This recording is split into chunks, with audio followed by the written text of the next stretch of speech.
Welcome, everyone.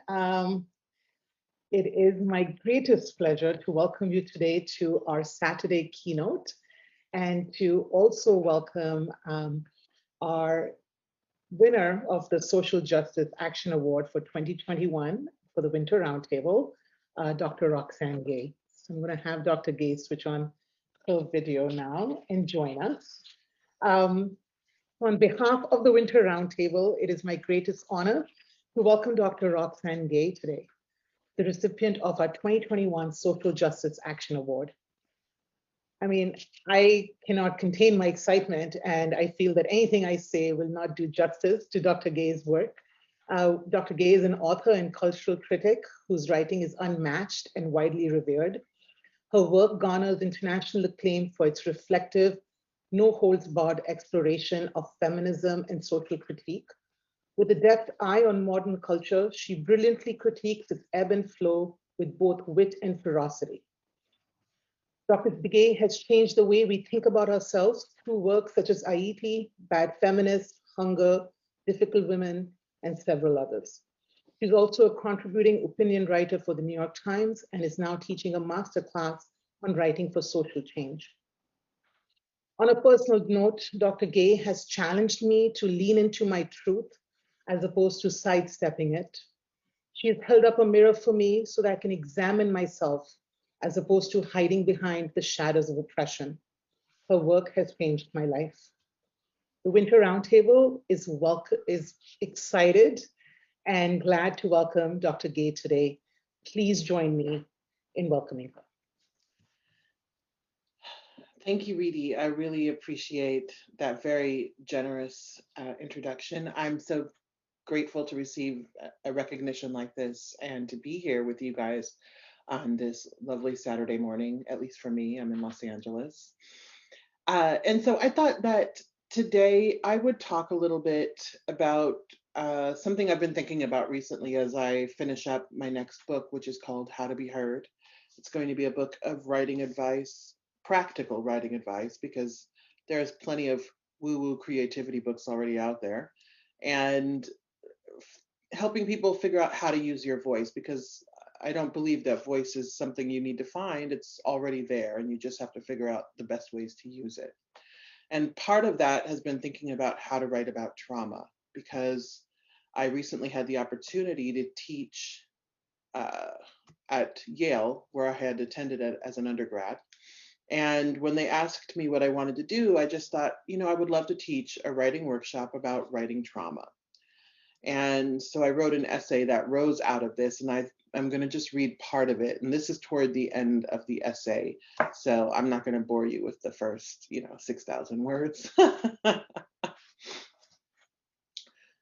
When I teach writing, I am offering best practices and best guesses.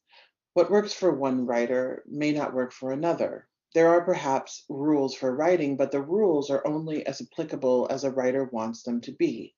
For every rule, there are several good reasons to break it. And this is why it can be so challenging to write about trauma well. There is this terrible, painful thing that happened to either you or someone else or a family or an entire group of people. And you want to shape that experience with words. You want to convey the depth of the terrible, but you don't want to do it so artfully that the trauma is minimized or overlooked. Writing is about choices. Each week during that semester, I asked my students what choices they wanted to make about the language they used and about how they could test the limits of language. I asked them to think about the level of explicitness with which they would describe trauma, how to write about the traumas of others without co-opting those stories, how to write about trauma with depth and nuance, how to avoid creating work in which there were only victims and villains instead of flawed people who hurt and were hurt. I began that semester thinking I would go from week to week examining different ways of writing about trauma, that I could meticulously plan out my syllabus and everything would proceed accordingly. I'm not sure why I labored under that delusion. I've been teaching for nearly 15 years. I know better, but I had my plan. Each week, as we discussed the readings, as we workshopped the stories and essays, I saw what had also been true when I was a student. The ivy climbing up so many of the campus buildings could not protect the people living and studying and from the reality of the world beyond. Students in creative writing classes always disclose personal narratives. I certainly did in my early writing workshops in high school and college. For so many people, creative writing classes are the first opportunity to share secrets they have long kept to themselves. But there is the safety, particularly in fiction workshops, of deflecting the truth, of saying you're making it all up, writing about someone else's story. Students write stories about alcoholic parents and sexual assaults and abusive boyfriends and body dysmorphia and self-loathing and loneliness. They write about their fears and their hopes, and intentionally or not, they always reveal some of the most private parts of themselves. During one of my first semesters of teaching, nearly every young woman in my Introduction to Fiction workshop wrote a story about a terrible and/or abusive boyfriend. It was so intense that at the beginning of one class, after we had workshopped all their stories, I said, "Ladies, you all need to dump your boyfriends immediately." We all laughed until we didn't. The stories my students at Yale shared were even more personal than those I had seen in previous workshops because the students were intentionally writing toward the class objective, whether they were writing about themselves or something beyond themselves. I tend to compartmentalize. My professional life exists in one compartment and my personal life in another. My compartments have compartments. Over the years, I have worked hard to make sure that the walls of those compartments stay impermeable. Or I have allowed myself to believe that those walls are impermeable, even when they clearly aren't. When you return to a university you once ran away from, the walls of those compartments start to fall down. It is difficult to write about personal trauma, but it is also difficult to write about collective trauma, the trauma of oppression or poverty or authoritarianism or a pandemic. When I write about collective trauma, I'm trying to make sense of the world we're living in, even though the world so rarely makes sense. Sometimes, in writing about collective trauma, everything seems terribly hopeless. The things we are up against, the things the most vulnerable people are up against, are immovable, intractable. Writing about them feels futile, it feels unreal, it is sometimes painful, it is sometimes numbing. But my responsibility is to write beyond my personal feelings. My responsibility is to tell a story that will inform people or get them to give a damn. Over the past several years, I have been in a position of writing about collective trauma far more than I would like to. At the same time, it is something of a relief. I am so tired of writing about my own trauma. I am bored with it. Though I am still dealing with the repercussions, I have nothing left to say on the subject. At least that is what I tell myself. So I look outward. I look at everything happening in the world and I think, I have to say something. And then I start to think I have nothing left to say on those subjects either. I tell myself, I want to write about something different, but then another school shooting happens, or another police officer murders an unarmed Black person, or a reality show host is elected president, and millions of women are forced to confront the true virulence of misogyny, while millions of people of color are forced to confront the true virulence of racism. How can I stay silent in the face of these calamities? How can I look away? How dare I look away? In 2020, a pandemic raged across the world, and that rage was particularly ferocious in the United States. In a matter of days, we had to rethink the politics of proximity.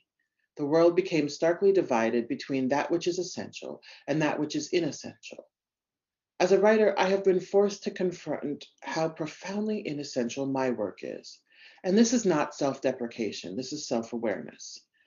During the early weeks of the pandemic, there was not enough personal protective equipment for anyone, let alone the people who needed it most: doctors and nurses and other healthcare professionals, grocery store clerks, delivery drivers, teachers. My then fiance and now wife and I began isolating in March, and we have mostly been in our house ever since. She is a professor and a department chair at the School of Visual Arts, and in a matter of weeks, she had to transition both her undergraduate and graduate programs online while also seeing to the new needs of all her students and faculty. As a writer and public speaker who was constantly touring, I found myself forced into stillness. After more than 6 years of constant travel, there was nowhere to go. My hectic calendar suddenly emptied. I was not needed anywhere. It was a glorious feeling. It was a terrifying feeling. I had no idea where, if at all, I could fit into what the world was becoming. More than a year later, I still don't know. But as a writer, I see how the collective trauma of living through a pandemic while an indifferent president and his administration allowed us to die magnified with each passing day. Millions of people have been infected with COVID-19, and for a while there was no coherent guideline for how we should live or how we should be. As the school year commenced last year, every K through 12 school district had a different plan. Every university had a different plan. Most of those plans were woefully inadequate and predicated on getting back to normal that was well out of reach. Most children have not seen other children in months. They have no idea what's going on. Parents are trying to hold it all together while working from home. Or if they can't work from home, they have to go out into the world each day and return, wondering if they've been infected and if they will bring danger back into their home, which is supposed to be a safe place. Single people haven't been able to experience physical affection. Older people, who are particularly vulnerable to COVID, have been isolated from friends and family, and people in nursing homes have, in far too many instances, been left to die as the pandemic sweeps through without mercy. We are all trying to survive, I know that for sure. We talk to our nieces and nephews and siblings and parents on the phone via FaceTime. We talk to my parents via FaceTime, or at least we did until I moved them here, because my mom has stage 4 lung cancer and it's not safe for people to be around her. When my wife and I leave the house, we make sure we have masks and backup masks and wipes and gloves and hand sanitizer. We mask, and for a while we used to glove up before we went into the grocery store or the gas station to fill up the car. When we get back in the car, we wipe down our phones and the car surfaces before we take off our gloves if we're wearing them, and then we sanitize our hands, and then we take our masks off. Like airport security, this is mostly ceremonial. We read enough to know that surface transmission is negligible. All of this sanitizing and abundance of caution is a way of asserting control, a small measure of it. It's a way of believing that we can do something, anything, to survive this plague, this collective trauma. I am a writer. I am in a unique position to write about the way we live now, a phrase that has been repeated to the point of nullity, but I don't always know what to do with this position. I don't know what to say that has not been said before. I don't know what to say. I don't know how to say something that can rise to the moment. I don't know what to say when there is so much that is unknown.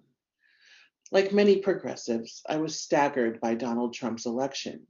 I knew his presidency would be a disaster, and I have a quite vivid imagination, so I thought I could imagine the worst of what he might be capable of.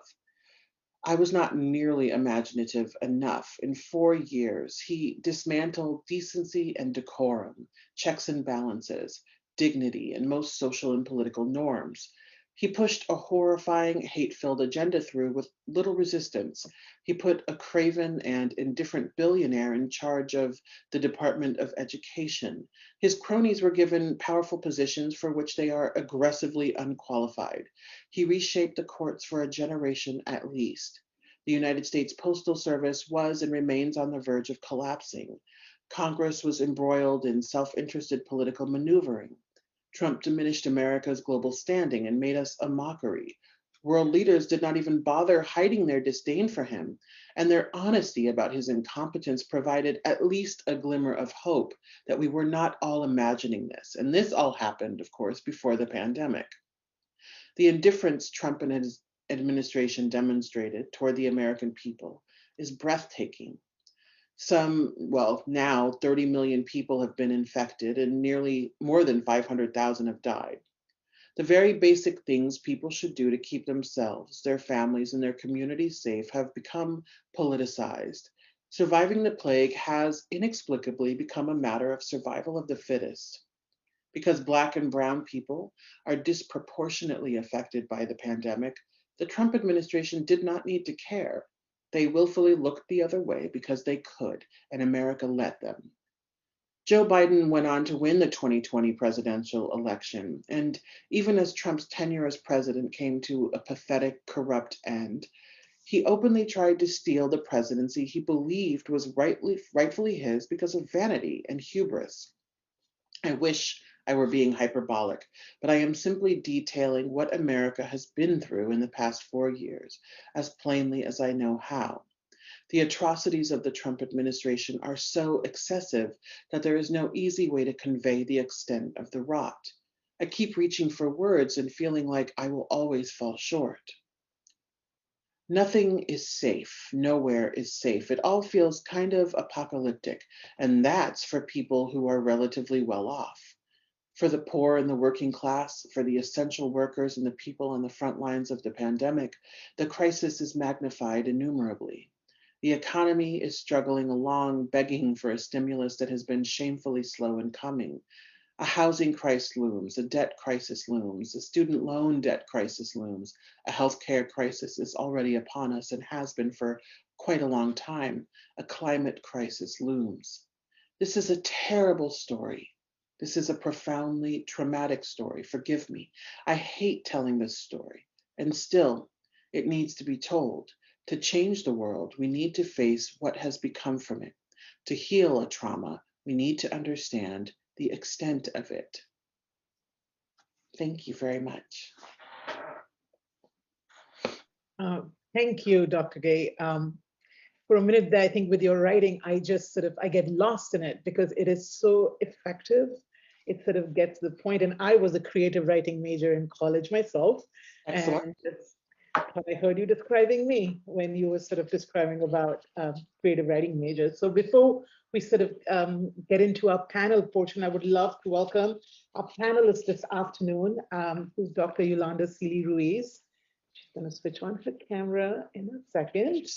Dr. Sealey-Ruiz is an award-winning professor at Teachers College. She focuses on racial literacy in teacher education, and also in Black girl literacies and Black and Latinx male high school students. A world-renowned expert on issues of race, culturally responsive pedagogy and diversity, Dr. Sealey-Ruiz works with K-12 and higher education school communities to increase their racial literacy knowledge and move towards more equitable school experiences for their Black and Latinx students. Most recently, Dr. Sealey-Ruiz's first full-length collection of poetry, Love from the Vortex and Other Poems, was published in March 2020, and her sophomore book of poetry, The Peace Chronicles, will be released in summer 2021. Please welcome Dr. Sealey-Ruiz. Thank you so much, Yolanda and Roxanne, for joining. And I am having, I have so many thoughts for the two of you. And I wanted to tell you, Roxanne, when we heard that you are going to be here for our keynote today, I said, who do I want to invite into this conversation? And Yolanda was, there was no one else, I should say. It was always only Yolanda.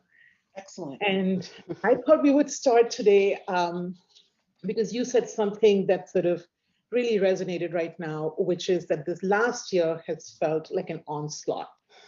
It's like an onslaught of cruelty that we have lived through. Similar to you, I've had an ill parent that I had to take care of in New York City. And not only my personal sort of pieces, but sort of the relentless murder of Black people, Black bodies, the disregard of brown and Black bodies. And now we are in the recent uptick of violence against Asian populations in this country. Just sort of seems to be endless. And one emotion that comes up for me, and I think it comes up for a lot of my students and my colleagues, is this piece of anger that is sort of bubbling and is erupting, I would say, and anger that as minority folk that we feel. And Audre Lorde in 1981 said that any discussion among women about racism must include the recognition and use of anger. This discussion must be direct and creative because it is crucial.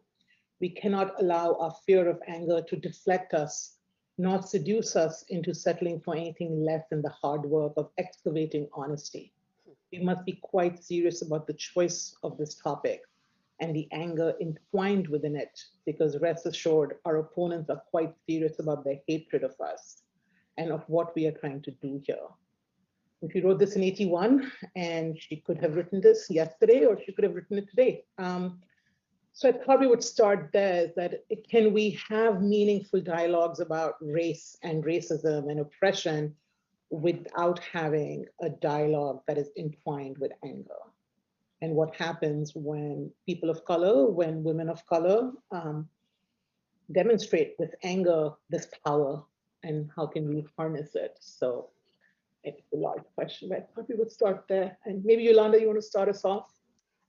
Before we begin, Yeah. first, if I may, Dr. Gay, I send energy to your mother and to you and your wife as you support her in this phase of her life. Thank you. Yes, before I also begin, may I please say thank you to you, Dr. Gay, for a few things. Your essay moved me in such profound ways. Particularly when you talk about that we have the voice that is already within us. We just have to figure out a way to use it. So thank you for saying that. Thank you for using your writing to see us and to invite us to see ourselves. You use words so beautifully to shape your own experiences, but also an invitation for us to shape our experiences. And so I say thank you to you for that as well. And you push us to go beyond those same experiences. You push us to go beyond the trauma, but at the same time, you invite us to sit in it so that we may understand what it is to teach us. And so I say thank you for that, because that's an important part of healing. To take on your question, Riddhi, it's a big question. I think a lot, of course, I'll bring Sister Brittany Cooper into the space when she talks about eloquent rage, and that indeed we should all be in rage. We should have, James Baldwin, I'm bringing a lot of folks, you will hear me bring in Ancestor Toni Morrison, Ancestor Baldwin, where he tells us that we should be angry when we see the things that are happening. Brittany Cooper talks about we should have this rage because we're living in times and space of repeated inequity. And so the place for rage is in the same space where love lives. I don't distinguish the two emotions. What saves me from my rage taking me over actually is love. But I am angry, and James Baldwin told us that to have even a glimpse of understanding of what it means to be Black in this country, you should be enraged all the time. I am just grateful for love so that I don't live out that rage every moment of my life. I would say that one of the questions that I am asked most often, especially from young women, I would say 9 out of 10 times it's from a young woman, is how can I be less angry in my writing? How can I be less angry in my work? And I tell them that anger is an entirely appropriate emotion to feel against the amount of injustice and bigotry that many of us are fighting against. And the question really is, how can the world make you less angry? How can the world be better? And so I don't think that we can separate our work in social justice and the ways in which we might be striving for equity from anger, because we should be very angry. We can't be only angry, but anger is appropriate. And Yolanda, I'm really grateful for you bringing in Brittany Cooper, because Eloquent Rage is such a wonderful book, and it is so unapologetically expressive of rage. And, it's just so appropriate. And so I really hope that as we move forward, we continue to remind ourselves that we have every right to our anger. And that anger is actually not a bad thing. It can be a bad thing, like if anger is an excuse for abuse and manipulation and corruption. But anger is not a bad thing when it comes to reacting to things that are rage-inducing. No, it's because it's an emotion that I think about often. I grew up in India, right, where for a woman to be angry was sort of it was just not allowed. I mean, that's the only word that I can sort of use, right? That it was not permissible to sort of have rage or have, well, not rage is foreign emotion, to have anger. And it's something that when at PC too, like in conversations with students and colleagues, right? There's something we all talk about having appropriate rage. Like this anger should also then be somehow contained and fit into some sort of box. And then, there's so much like sort of, so many rules and conditions around anger and who can express it and how can they express it. And that's something that, as a brown woman, I've thought a lot about, right? Like what is going to happen, because it's going to be a breaking point where our anger will not be sort of so neat and so boxed and so palatable, right, to white people. So the other piece that I wanted to maybe spend some time on, and we will also, please, the chat function is open for our participants. If you want to ask a couple of questions for our panelists, we would definitely get to them as well, is sort of this piece of collective trauma that you talked about today. And for example, Roxane, in your essay that I read on Scribed, Writing into the Wound, and you spoke about that today also, that there's no pleasure to be had in writing about trauma. And it requires opening a wound, looking into the bloody gape of it and cleaning it out one word at a time. Only then it might be possible for that wound to heal. And this powerful imagery reminds me a lot of Yolanda's work, The Archaeology of the Self. And Yolanda and I have talked a lot about that at TC. And Yolanda describes the archaeology of the self as a practice that asks for individuals to excavate biases, stereotypes, and prejudicial beliefs that are held within before one can move to social activism and change. And I was hoping that you both could sort of speak to this process of excavation, of witness, and why is that crucial to our collective liberation? Please, Roxane, I yield to you. I'm sorry, can you repeat the last part of that question? Like, why is that this piece of excavation and of bearing witness, and how is that crucial to collective liberation? No, that's a great question. And I think that a lot of times, women in particular, people of color, Black women, really anyone who is not a heterosexual, able-bodied white man or woman, is middle class, I'll add to, is expected to move on from whatever they may have experienced and to not really express any rage, frustration, sadness, any kind of negative emotion about the oppressions they have dealt with. But I don't think, as I write in my essay, you can't heal until you know what you're healing from. And one of the things that testimony does, that sort of personal excavation does, is it reveals the wound and the extent of it. And I understand why it makes people uncomfortable. It makes me uncomfortable too sometimes to hear other people's stories and to think, how am I complicit in that person's suffering? And, a lot of times, and we see this with regards to really most forms of oppression, the oppressor or people who belong to the oppressive class are very uncomfortable. They always feel like they're being attacked or called out when someone is simply sharing their truth. And they make it, frankly, all about them instead of just sitting in that place of discomfort. Of course, it's uncomfortable. And I don't revel in discomfort, but I am, as I get older, learning to appreciate discomfort as a place where some of the most important work gets done. Because when you're uncomfortable, you have to ask yourself why you're uncomfortable and figure out, if you're uncomfortable, how is the person who makes you uncomfortable, like, what are they feeling? Right. And how can we get out of this feeling as quickly as possible in a really sustainable way? And I don't know that we have answers to that yet, but I do think that we're at least headed in that direction. Roxane, thank you so much for that. When you started talking, the first thing that came to mind, and it's the first quote as you open up my book. It's so weird to quote yourself, I got to tell you, but when you go through this journey, you start realizing, wow, That makes When sense. you're good though. Quote. So the quote that I opened the book with is, I write to free and heal myself.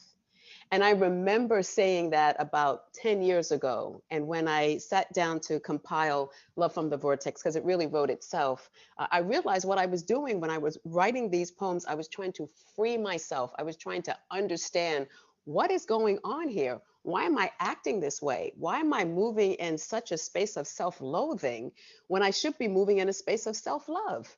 So, writing to free ourselves, and Roxanne, I must say, that is your body of work. Again, your body of work is an invitation. I think about what my best friend, Dr. Gholdy Muhammad said. She said, perhaps the two most powerful words she's ever heard was "me too." Mm-hmm. And you do that in your writing. You offer us an opportunity to say, you know what, me too.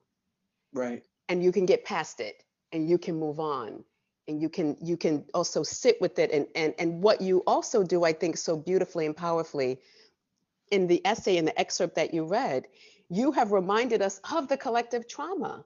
Mm-hmm. No, we're not crazy. So when you can't sleep at night, when you're feeling a little bit of anxiety, when you're kind of uncertain about the future, look at what we've been through for the past 4 years. And then on top of that, a pandemic. So you have a way of, as I nod to the interpreters, the ASL interpreters, thank you for your work, of in some ways interpreting for us, Roxanne, what is all around us, but that we need to have in words so that we can digest it and we can sit with it so that then the healing can begin. Absolutely. And I think it's from that sort of sitting with it, that reflection, that we can maybe even start to come up with solutions.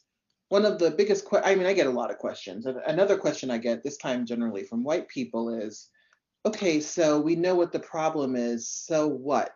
What happens next? And I firmly believe that oppressed people do not need to solve the forces of their oppression, the problems that created their oppression. Right. It's ludicrous that we're expected to say, here's racism, here's a microaggression, here's fat phobia, whatever, and then say, but here's how you can fix it. Because if we could fix it, we would have. Mm. Really, you have to stop. And if you are part of the dominant class, you have to hold each other accountable. Because frankly, especially in the context of racism, white people only listen to other white people about racism. That's why that one book is doing so well, White Fragility. And I say that with no disrespect for the author. Don't know her. I'm sure it's a great book. I haven't read it because I don't need to. But the reason that book continues to stay on the bestseller list, and there's a certain group of people that will fawn over it, is because, oh, okay, if a white woman's telling me this, then I don't have to feel as uncomfortable. I don't have to feel as implicated. And she's probably an authority and I can trust her because she's not coming from a place of emotion. And See, so, that's the truth telling, Roxanne, that you're doing right now. And, I think a lot about Sister Goddess Bell Hooks, who says that truth is the beginning of love. yes. And so for those of us, I'm interested in self-love. I'm interested in love for my people. And so for me, it has to begin with truth. This is why in my professional development, and really thank you so much for giving me the honor to sit with you and to sit with Dr. Gay, because it also makes me think about what I'm doing. I'm on the right track when I ask teachers of all hues and backgrounds to do that archaeology of the self. It has to start with the self, or else it's just a professional development that you're sitting in, you're taking notes, and then you'll go and you say, let me try this. It remains this outer body experience when you have to do the deep self digging to find out, well, how do I really feel about Black women? Mm-hmm. And then how do I really feel about the Black girls in my classroom? And so thank you once again, that space of truth telling, it begins with the self. It really does. It's interesting you should say that. This is really tangential, but I was reading an advice column last night, and it was a white woman in a relationship with a Black man. And she was worried and it was a parenting column, and she was worried because he has repeatedly said that he hopes that his children look like her, more blonde-haired, blue-eyed. And she's kind of freaked out about it because she wonders, why would he want that when he's Black? And the advice giver, I think it was Jamila Lemieux, who's a wonderful writer, said you have to ask him if he would still love you if you were a Black woman. And that really got me thinking then, and now that you say, you know, like, how do I feel about Black women in my classroom? How do I feel about them, you know, in any context?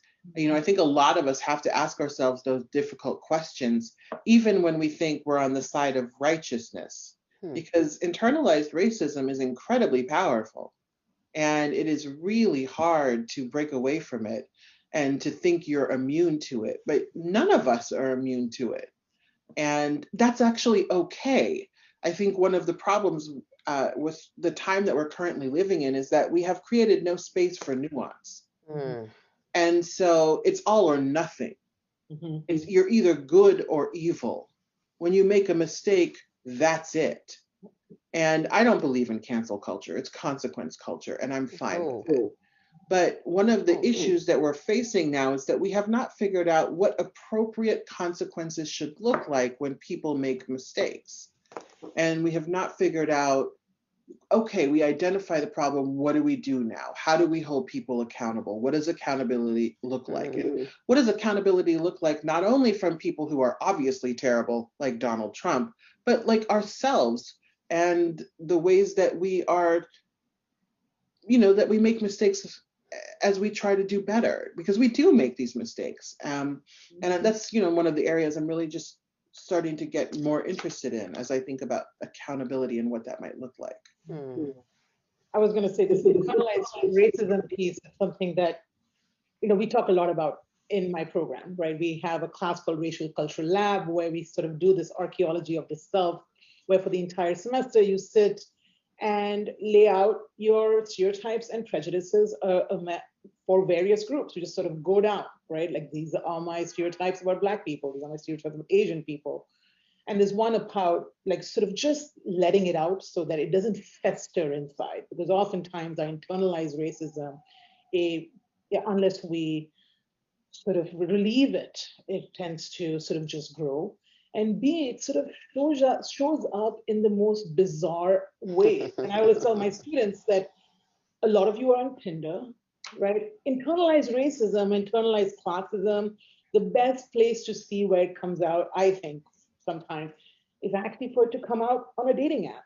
And how are you swiping, and what assumptions are you making?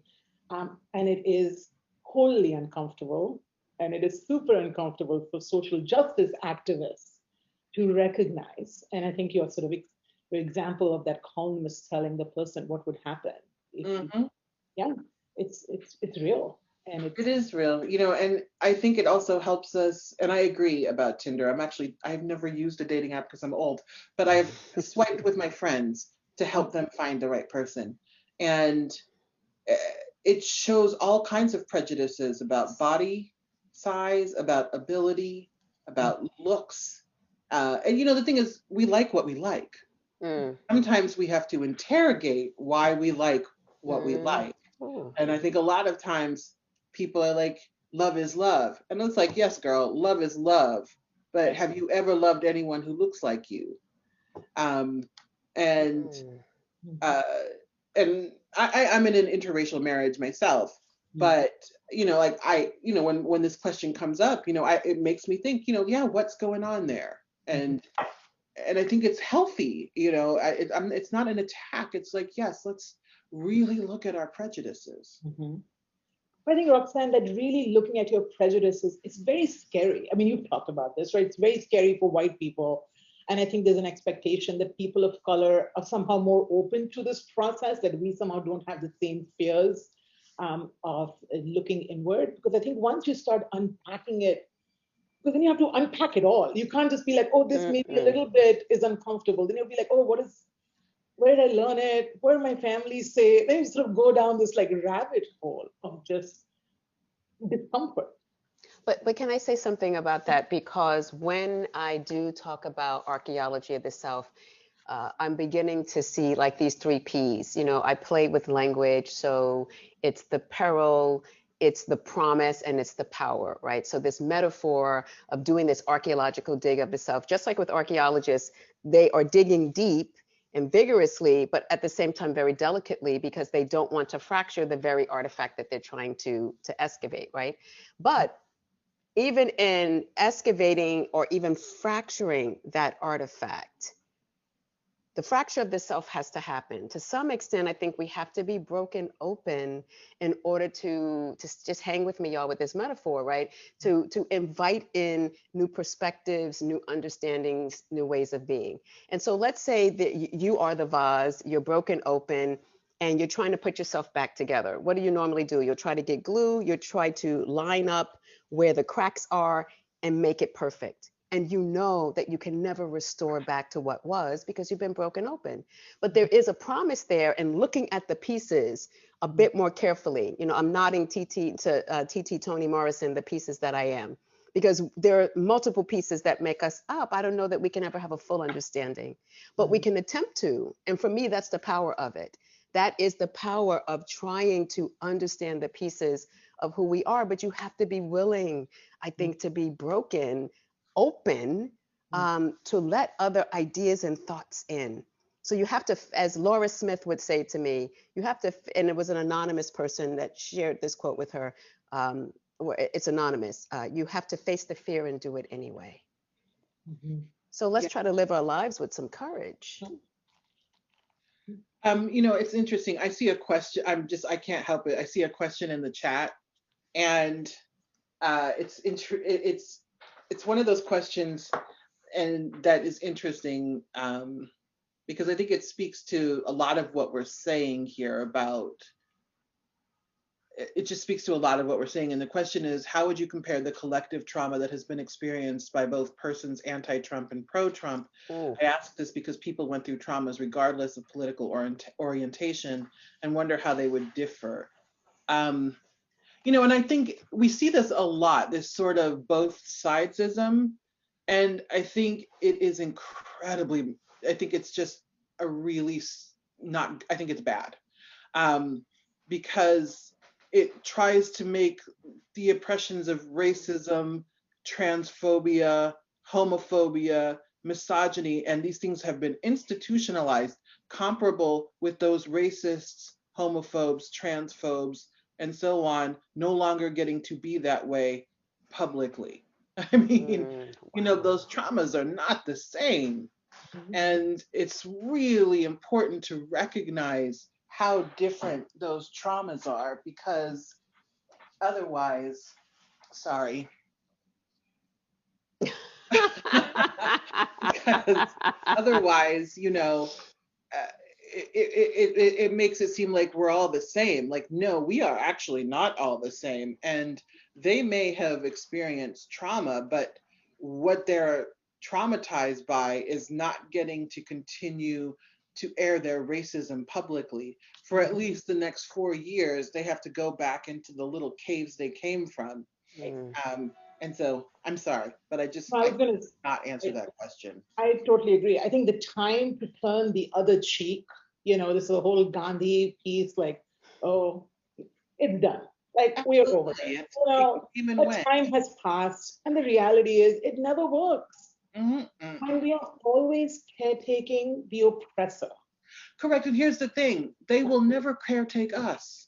They simply will not. They let so many people die. They put children in cages. Yes. And so, and then people are like, not all Trump voters support that. Yes, they do. They do implicitly or explicitly. You can't choose. I think that's uncomfortable to admit, because a lot of white people in particular, but some people of color, what we're doing is talking about their dads, their moms, their brothers, their cousins, their favorite grandmas, and so on. Well, I'm sorry, but you need to deal with them. That's your people. Go get them. And yeah.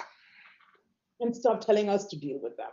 You know, like, it's sort of the time has passed. And I have to say, that's why I think it's so important when we talk about, again, TT Toni Morrison, the turning away from the white gaze, right? Focusing really on the Black gaze. Let us focus on our healing, on our joy. The other night, I was blessed to be on with Dr. Bettina Love and Goldie Muhammad and Stacey Robinson. And you know what we were talking about? Y'all, we were talking about Black joy. And we were talking about Black joy into the future. Like, what's going to be on the spaceship when you're going into the future, and making that connection of Black joy and Black future is now. Roxane, it's in your writing. It's in the writing of Bell Hooks, of Brittany, of Bettina. Riddhi is in the Winter Roundtable. Like, let us focus on our joy, our healing, shift from the white gaze. Let white folks do the work they need to do, and let us do the work we need to do, because we have a lot of serious healing. On top of, let's say, familial trauma that has happened, we have to kind of deal with this collective trauma of what does it mean to exist in this country because of enslavement, because there was a dehumanization project that labeled your body as less than human because money had to be made. So that's generational trauma that we need to just unpack, unravel, and replace with critical love. So we have our work to do. Let folks do their work. Let's get some work done. Absolutely. And critical love, I really love that phrase, because I think when we hear love, we think that means and I think we think that unconditional means uncritical, and that's not true. I think that's incredibly important, Yolanda. And I also think you contribute to Black joy. So I think you should own that. Oh, Roxane, I'm giving you a Zoom hug. Excellent. Thank you. Wow. Wow. I needed that. Thank you. You're welcome. I am mindful of our time, but I do think we have time, and I'm going to pull it from the chat. And I know with the piece that we all have just spoken about, right, about centering us and centering our experience as opposed to centering the other, it's crucial. We cannot move forward till that work is done. I'm going to actually sort of really quickly sort of talks about, and this has also come up a lot in other areas that, you know, students ask, people ask, is about also centering pleasure, right? Someone has just asked, Kenya has just asked, how do you center or engage in joy, play, and pleasure as a way of liberation? I thought I would open it up to the two of you as to how do you sort of engage with that. Well, I want Roxane to have the last word. And by the way, congratulations on your Social Justice Award. I will say, look up the work of Treva Lindsay. You know, look up, there's some wonderful sisters that are out here that are talking about pleasure in research for those of y'all who are doctoral students. You know, hell, listen to Janet Jackson's Pleasure Principle. Let's take it back because it's there. We have in different multimodal fashion ways to engage with pleasure. But look up the work seriously of Treva Lindsay and some of these other sisters that are deliberately centering pleasure and why we need to seek pleasure, particularly now. And I also connect pleasure to Black joy. I'm trying to figure out how to center pleasure and joy more. I think personally and politically, because it's challenging. It is challenging. It's not that I don't experience or know these emotions. It's just that I always feel like, oh my goodness, does that detract from the so-called work? And of course it doesn't. It should be part of the work. Otherwise, why are we doing the work at all? You know, what are we striving for if joy is not a part of it, if pleasure is not a part of it? And so I have to say for that, I'm a work in progress. And I hope that I find some answers. I cannot hope. I will find answers. That's right. Right. I mean, I think, Roxane, what you're bringing up is also guilt, right? That oftentimes, as activists, as people who are committed to change, it's an emotion that comes easy, and I think it's an emotion that comes easier because we are women of color. I think we are sort of, you know, taught at a young age that guilt is where you go if you center yourself. I'm Haitian, and Haitian guilt is real. So, you know, whenever, you know, someone says, are you happy? The truth is, yes, actually, I am. But I always feel like I have to qualify the happiness. And then I have to ask myself, why am I qualifying it? Like, it's okay to be happy. But then I think, oh my God, it's a pandemic and so many people are suffering. And, you know, certainly for a while there, I lost all of my income and it was quite stressful, but I was okay. Right. And I was going to be okay because I was lucky enough to have some savings and so on. And so I just kept thinking, shh, don't talk about your happiness because like so many other people are miserable. And I think we have not yet figured out culturally that we can be happy and care about the rest of the world and care about the suffering of the world. And our happiness does not mean that we are unaware or unsympathetic or empathetic to suffering. And so that's something I'm also trying to just process. Yeah, this young woman once told me that her boyfriend called her self-centered, right? I mean, coming back to sort of where we started with things that we put up in our dating lives, especially if you date men. And the boyfriend said, "Oh, you're so self-centered. Like you don't take care of me. You're so self-centered." And she looked at him and she said, "If I'm not centered in myself, where do you want me to be centered?" Mm. Right? And I think that's the piece sometimes that we forget.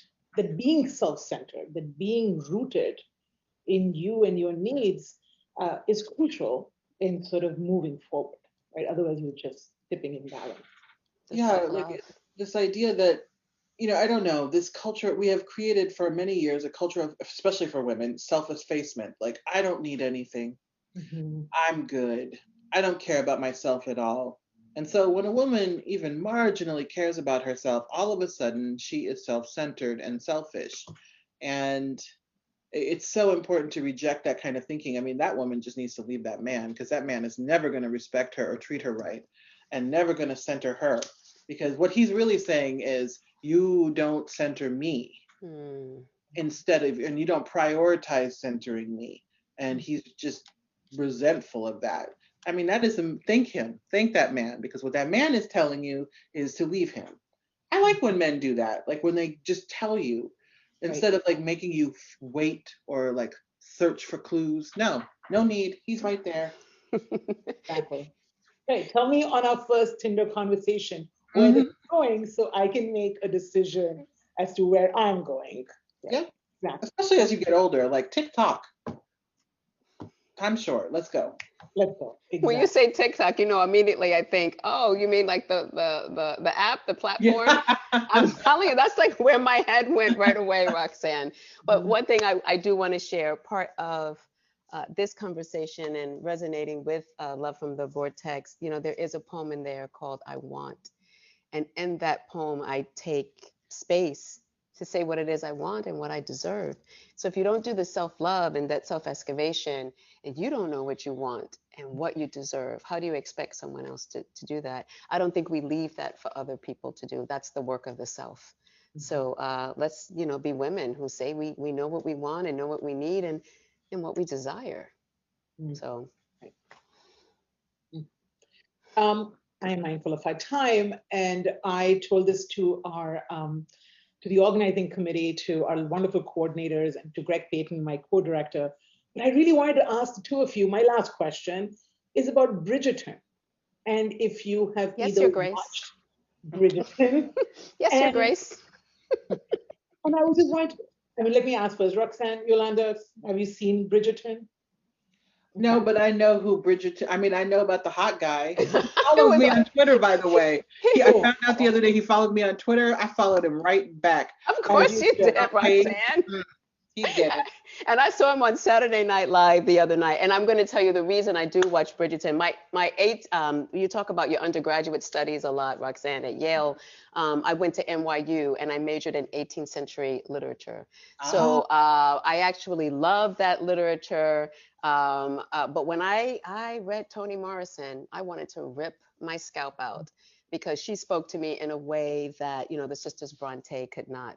So I have an inclination towards that type, and I loved what was done with it in terms of the diversity. You know, I love the moves that were made, and it does help to have one of the leading people, you know, really be so talented in multiple ways. I agree. And I was going to say, right, that Shonda Rhimes sort of seamlessly made the story interracial.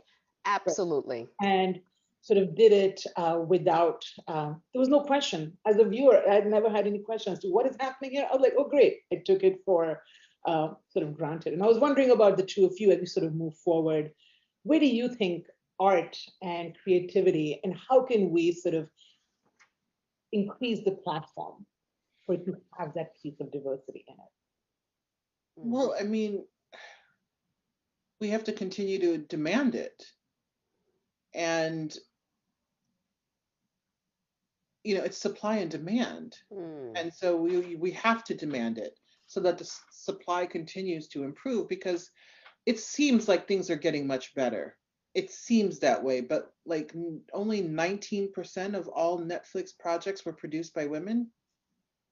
And that was from their own internal report. So we have a lot of ways to go in terms of real inclusion.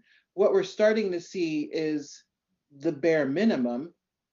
And the bare minimum is good because you have to be so excellent to even get into that door to make this kind of art. But it just, we have to demand it, and we have to tell these stories, and we have to do so unapologetically. And it's really hard. The reason we see so little, and the reason we see, quite frankly, so many like multicultural type ensembles, like and I love Shonda Rhimes. I've seen Grey's Anatomy every season. I'm here for her work, but there's a reason why we don't see an entirely South Asian cast or an entirely Black cast, and it's because executives don't think that audiences will watch it. Right.